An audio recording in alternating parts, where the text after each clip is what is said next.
పూణేలో ఒక కుటుంబం అటు సాయిబాబాకు ఇటు కాకా మహారాజ్కు భక్తులే.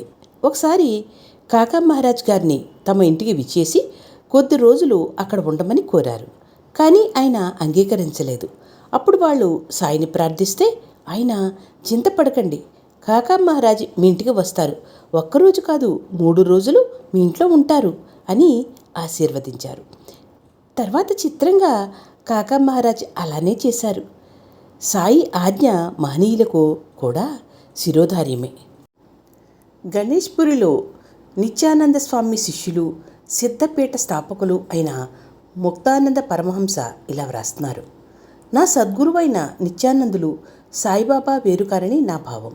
నేను మన దేశంలో ఉన్నప్పుడు ప్రతి సంవత్సరము తప్పక షిరిడి దర్శనాన్ని ఒక్కసారైనా చేస్తాను.